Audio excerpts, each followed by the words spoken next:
Hi, and welcome to a new incubation talk at Dutch Game Garden. My name is Arje Loop.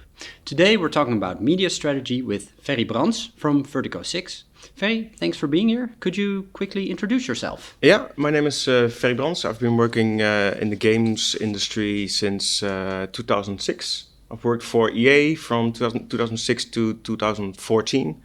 And now for over 4.5 years at Vertigo SIXT, where we, I think we cover, 70% of the games market in the Benelux. You cover 70% of the games Yeah, market? around, What do you mean by that? We work for clients like Electronic Arts, Koch Media, Right. who cover Square Enix, Capcom. And from a day-to-day perspective, what kind of things does Vertigo SIXT do? Communication in the broadest sense of the word, from social media to traditional PR, new PR, working with influencers through marketing up until TV campaigns. You said traditional PR and new PR. What's the difference? Traditional PR is really focused at the more games press, and more new PR is getting games into more mainstream press and working with influencers, for example. Yep. And if you look at Vertigo SIXT and the work that you do, Yep. what is the biggest problem that you solve for your clients? At Vertigo SIXT, we work with the PISO model. It's the P, the E, the S, and the O all refer to different kind of media. Mm-hmm. So you've got paid media, let's say the traditional TV campaigns, Facebook advertising, display campaigns. You've got the E of earned media, where that's more the traditional PR, the coverage you get from having relationships with journalists, for example. The S for shared media. Okay. So making content, for example, for platforms like Instagram, Facebook, where people react and share. Mm-hmm. And owned media. And owned media, that's something that's mostly with the client, because it refers to their own database, their own website. But working with that model, you can really see where the gaps and the opportunities are. Mm-hmm. It's important in that model to have everything covered. There's not one more valuable than another. It's important that you make a decision. Okay. That you know where the gaps are. But some of the gaps are more easily filled than others. Yeah. For example, let's say the paid. If you don't have any money, that's a gap you can accept. Yeah. And focus more on the different media. You talked a little bit about the type of companies you work with. How would you describe them? The type of clients that come to you. What kind of companies are they? Is it just, would you describe that these are game publishers and they need to get their game out? Or is it a different type of, does it matter what kind of company it is? It's mostly publishers, mm-hmm. or publishing houses, like Koch Media. And it's mostly working with the guys who do the marketing and PR. Yeah. So, not really with the studios themselves. No. Only exception right now is GTFO, where we did a small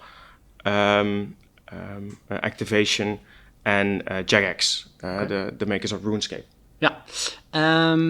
And when they come to you, publishing houses or developers, doesn't matter, studios, what do you want to know from them? What kind of questions do you ask? I think the three most important questions are, what's your objective? Mm-hmm. What do you want to achieve? Secondly, what's your target audience? Who are you making the game for, and who do you think will buy the game? And thirdly, of course, money makes the world go around. What's your budget? Yeah. So objective, your goals, your target audience, and what your budget is. Yep. Do they always have a clear view of their target audience? Because that could be difficult. Not really. Yeah, it all depends on a really good briefing. Okay. A good briefing is not a mail to us. Okay, I want to do a campaign, and preferably online. Yeah. That's not a briefing. Okay. What do you expect from a briefing? A briefing is a target audience. What aspects of your game will reach different interests of a target audience? Okay. What kind of interest do they have? How old are they? What other games do they have played? So that's all about the target audience. Secondly, can we have some assets, please? Yeah. So some clients they really think about I have to do a campaign, but I have just one piece of artwork. Yeah. So that's one piece of artwork is nice for consistency, but not for a big campaign. So do you have to ask for artwork a lot, and do you get to determine what kind of artwork it is, or do you work together with a publishing house to get that? How does that work? Yeah, because you're not communicating directly to the studio, it's always a struggle. Yeah. But there are different formats that work best with different platforms.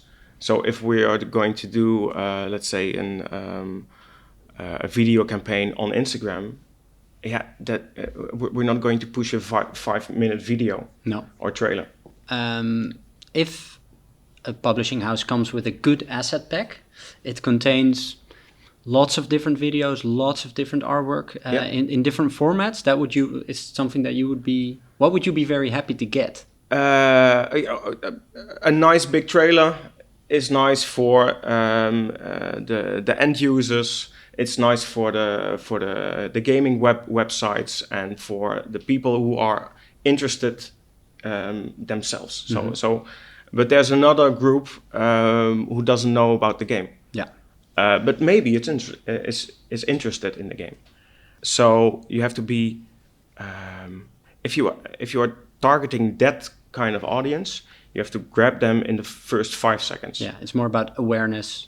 And really altering your videos on the state of how they use the media. For example, if you're scrolling through your Instagram feed, you don't have 20 seconds to really, that's a video. You usually have 3 seconds. 3 seconds, grab them, and they will finish the video. So it's become more and more important the last 5 to 10 years, or to alter the assets that you have for every specific platform then. Yeah. All right. What do you see as Vertigo 6's role in cooperation with a publishing house, and what do you see as their role? You've already talked a little bit about it, the briefing, but what do you think apart from maybe the briefing, what is their role? Or after briefing, does it stop and you just go to work? How does that go? With every briefing, we'll debrief. So we, let's say if we get a briefing, we communicate back like, okay, we've understand your briefing like this and this and this. Is that correct? Okay. Because maybe there's a difference in the way you perceive the briefing. Yep. Okay. So that's step one. And everything we do is about communicating via all channels. But in the end, and that's maybe a different approach from other agencies. PR and marketing is not the end goal. The end goal is selling the product. Is that also where your rate of success or your view of when a campaign is successful? Is that how many sales? Yeah, that's part of the objective, of course. So how many sales do you want to achieve? Yeah. You said PR marketing is not the goal in itself. No. So when you've created your communication messages and you've put them out there, you're not done yet. Let's say we and the client are not done yet. Okay. Because we're always let's say depending on the client for their, let's say, product plus. If you buy product X, you'll get another product or Oh, okay. if you buy now, you'll get 20% discount. If that's something we cannot do for the client. That's the client. For you person or for you as as an agency, it's Yeah. hard to measure success. Maybe you're dependent on the client to tell you how successful you were. Are there other ways of tracking success? Now we can what we can do is we can measure how many people we've reached. Yeah. We can measure how many people have clicked. Yeah. But sales data is not something we always get back from the client. Yeah. Yeah. And that's, to my opinion, that's your end goal. Yeah. You're not making a game for yourselves. And do you also have a debrief after the marketing actions are done? Yeah, with the client? that's what we call a postmortem. Postmortem. So yeah. And then usually, I would imagine you discuss ways to, well, if you were successful, and ways to go forward with maybe another campaign, right? And key learning. So maybe if we didn't sell, what was the reason? Yeah. And how can we learn from this campaign to make another campaign better? And maybe that's not always clear. It's the reason, or can you always pinpoint? There are always external factors we cannot alter. Yeah. Let's go back a little bit to the target audience. If a client does not have their target audience in as much detail as you would like, what are ways to get at your target audience, to determine what the target audience actually is? Ask them again. Ask them again. Ask them again. Yeah. Because if they don't know, you don't know. That's not entirely true. If they don't know, we can help. Yeah. One way is, let's make it a practical example. We did a small online social campaign for Devil May Cry 5. Mm-hmm. And what you know is that there's a possibility that if you played Devil May Cry 4, you will play Devil May Cry 5. Yeah. So what we can do is we can target people who have an interest in Devil May Cry 4. So that's a really easy way. Because the people here are smaller, younger studios, don't have a huge budget yet. Yep. What is the least that these guys and girls can do to find out what their target audience is? What are there tools or how do you get to know your target audience? I think by knowing yourself. If you're making a game and you're not sure who's going to play it, ask yourself if you are going to play it, and how you are normally reached by messages from other games. So I think that's the way to start. Yeah. And then go from there. Yeah, because it's like an internal brainstorm. So where do I get my? It requires you to step away from yourself a little bit and to see where you get your own media drip from. Right. Talking about these same studios, they have a smaller budget. Yeah. What kind of possibilities does Vertigo 6 have for developers with a smaller budget, or what kind of advice would you give studios with a smaller budget? When thinking about media strategy as a whole, you don't have to.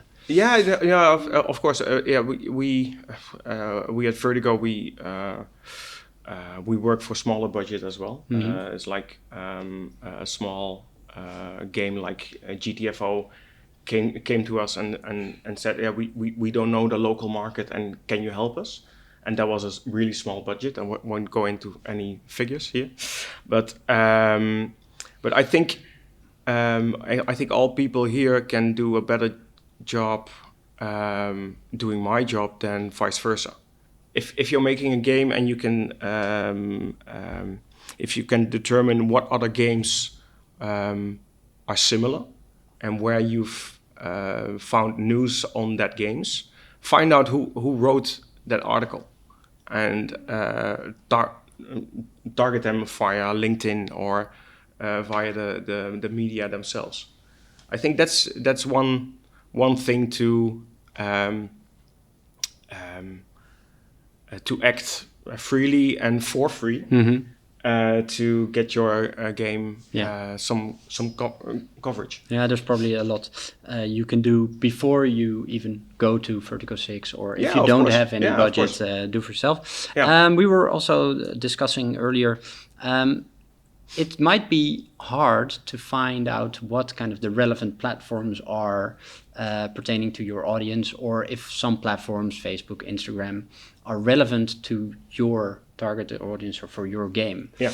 How do you how can these people keep track of what is relevant? There's so many social media messaging options out there. Is it better to focus on one or two? Do you need to go what kind of advice do you have? Yeah, I think that the luxury all these people have is that they are part of their own target audience, and I think they know how they would like to receive messages from other games or publishers. So, for example, where the Facebook is declining, but still is a massive platform. Yeah. So why not send out a personal message about your game? Yeah. I think a lot of your friends are still on Facebook, maybe, or ask them to just go back for once and share your message. But there are more and more ways to get free publicity. Maybe not to reach thousands, but it has to start somewhere.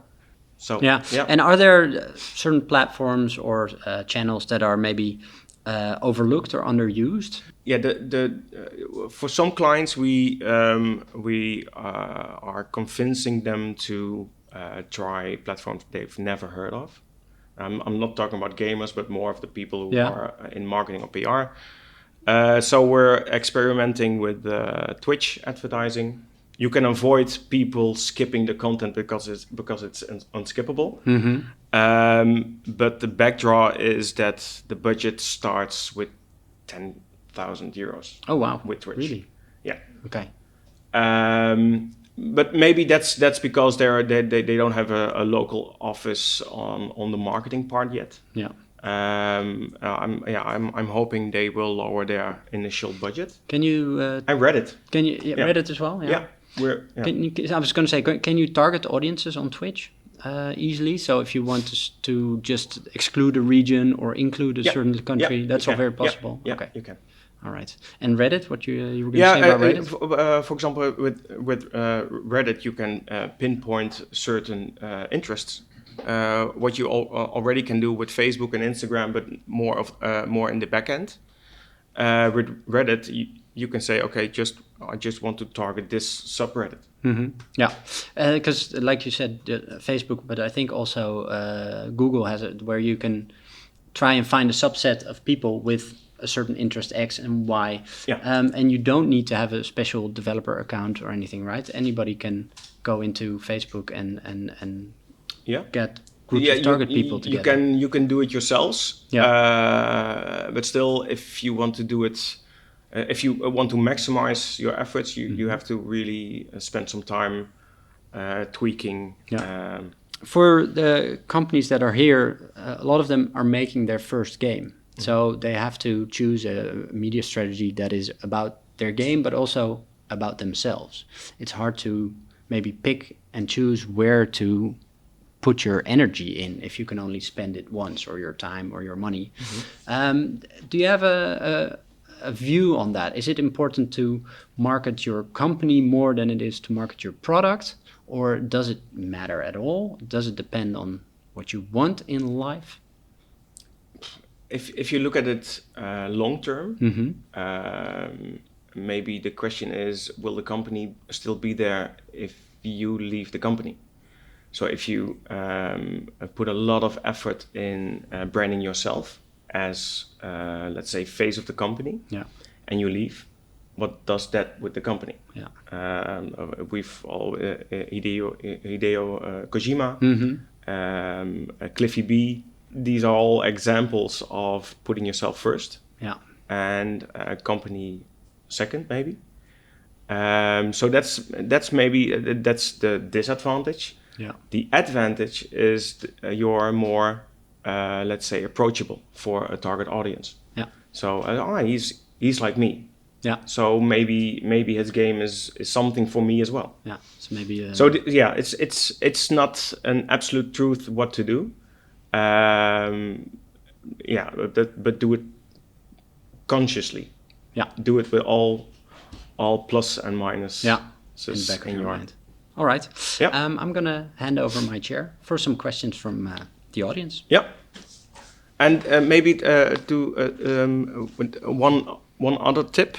The guys in the first two chairs, I think they approached me via LinkedIn, both. So that's an easy way to get maybe my attention or another attention. So the question for me then would be, why didn't any of you do that? I always do it afterwards. Yeah. Oh, okay. Yeah. They always do it afterwards. At least that's what they claim. Interesting or not? I'm just repeating it so that. Okay, so you can expect a lot of LinkedIn messages afterwards. Yeah.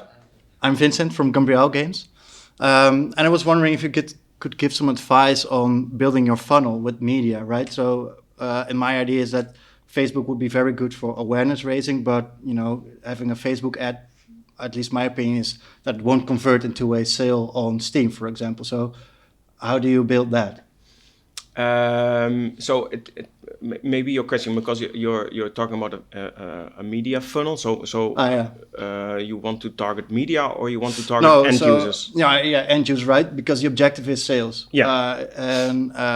Let's say I have this game. And I want to have sales on Steam. Yeah. But I've heard, I haven't tested it yet, but if you have a Facebook ad, it won't convert into a Steam sale because it's quite hard. But I have no experience, so that's why I was wondering if you can shed some light, or is it just awareness raising on Facebook and then you move them to watch a website and then you go to Steam? Or the moment you're in your, let's say, advertising campaign, I think with the smaller games you're already in your more conversion part.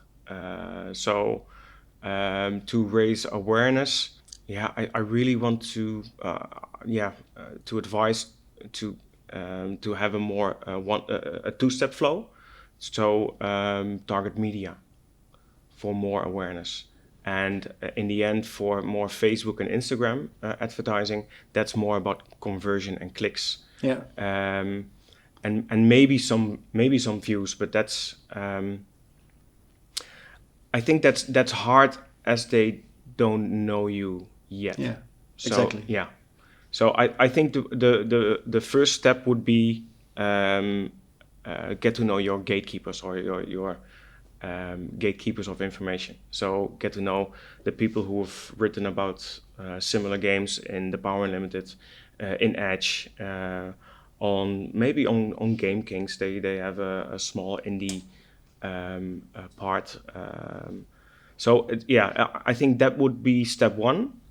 And if you see you've got some traction and some good reviews, so that's important. Use your good reviews, or your let's say the 9 out of 10s in your advertising. Right, the social proof.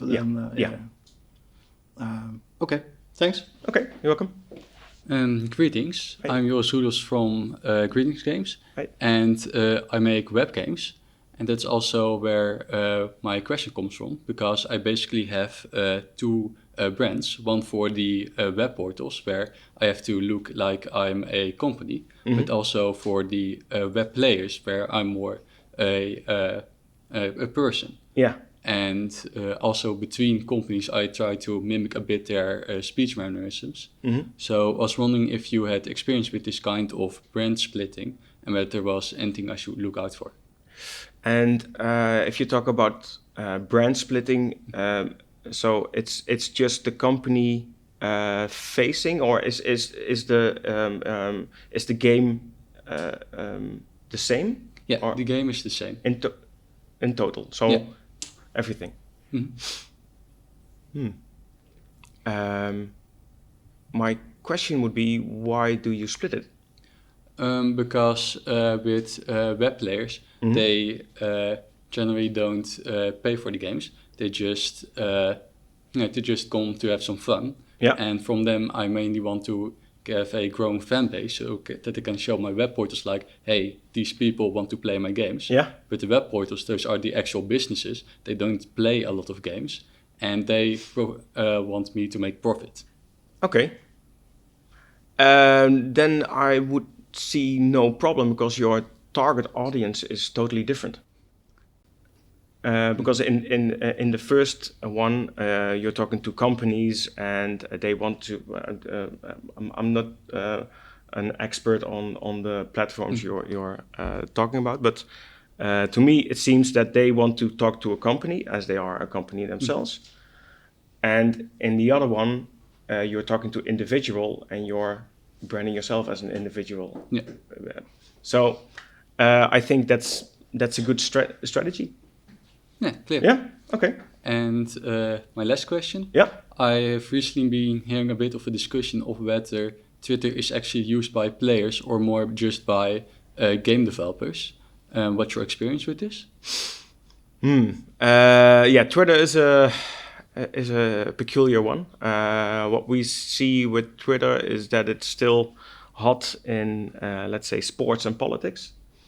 And maybe and sports in normal sports and esports as well. But yeah, I wouldn't do advertising in there, but some posting.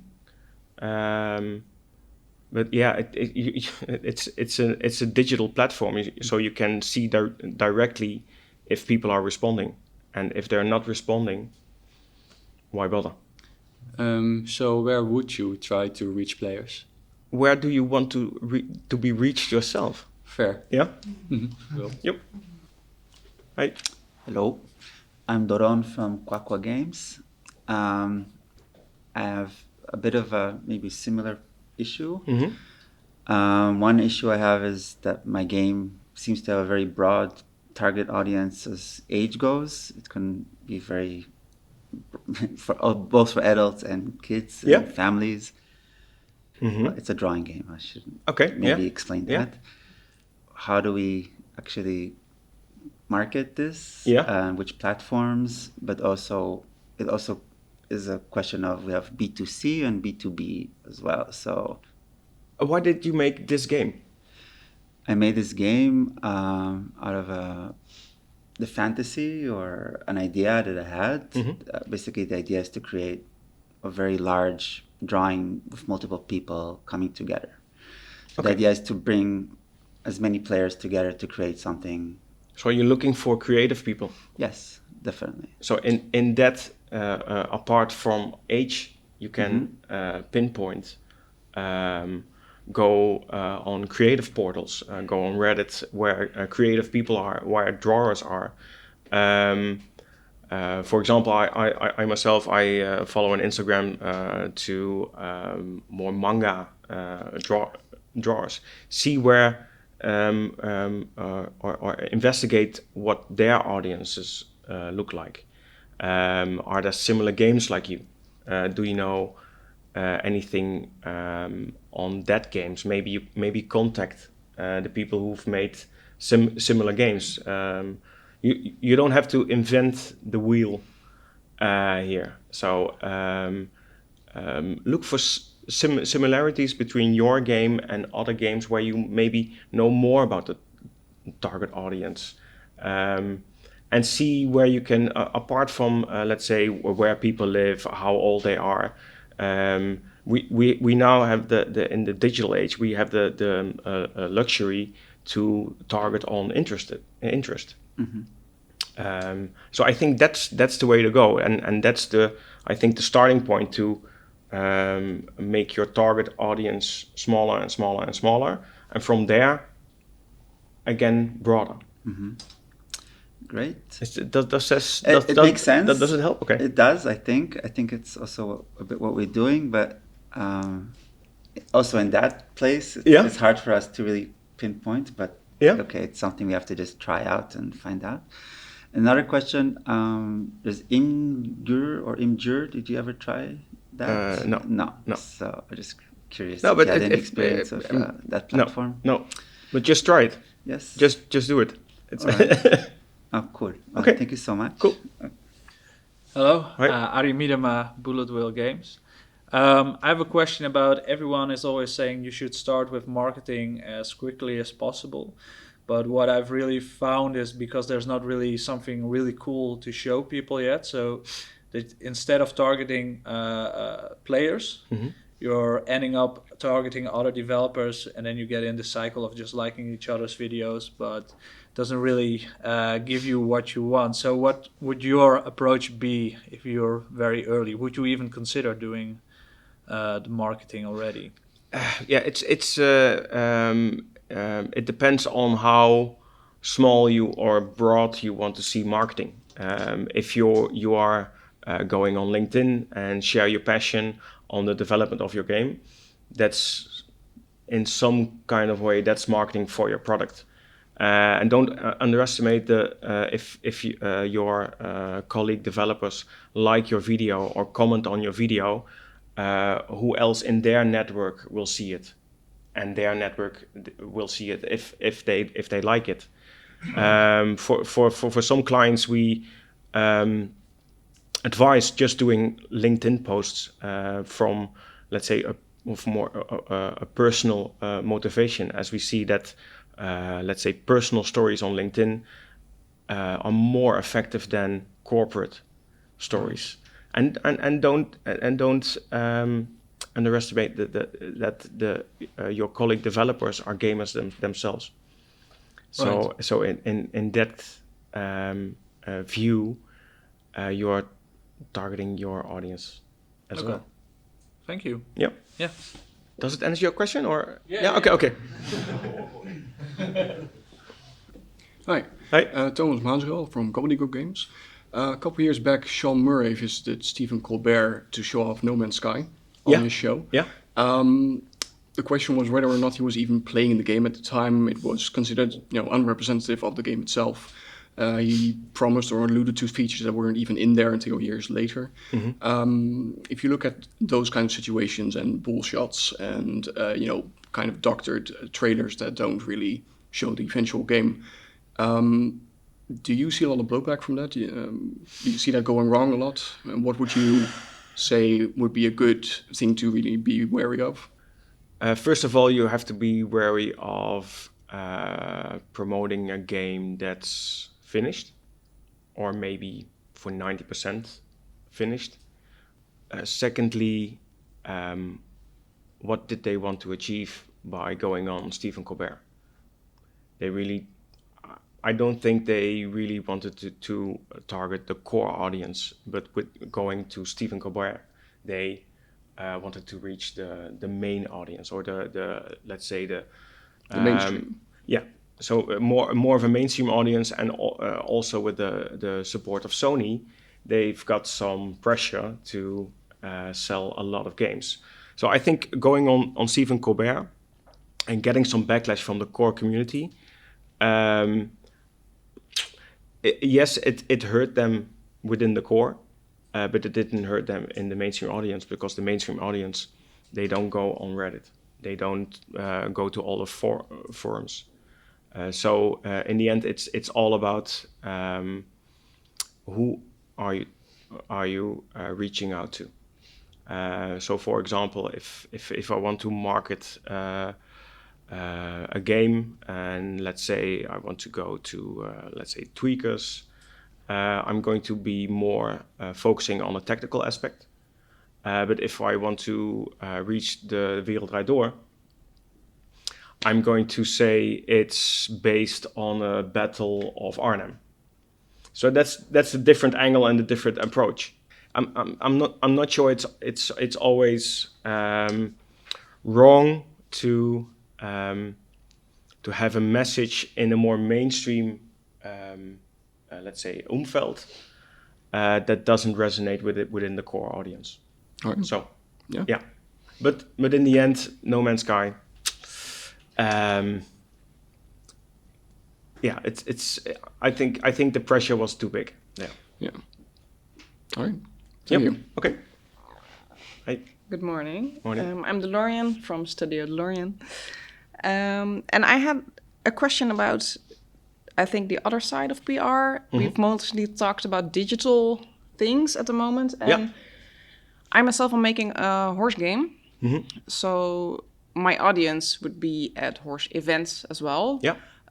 But then again, I don't really have the type of game where I can just like put it down there and have people play. It is a text-based browser game with a lot of artwork. It's there, but it's not moving. We don't have sound. You can't really use controls or anything. Yeah. So I know my audience is there at horse events, for example. But then if I go there, what kind of things can I do? Because you need to register and you have your own account, and then you can do things a bit similar to Online Soccer Manager. Yeah. Like that kind of style. But how can I go to events with a game like that?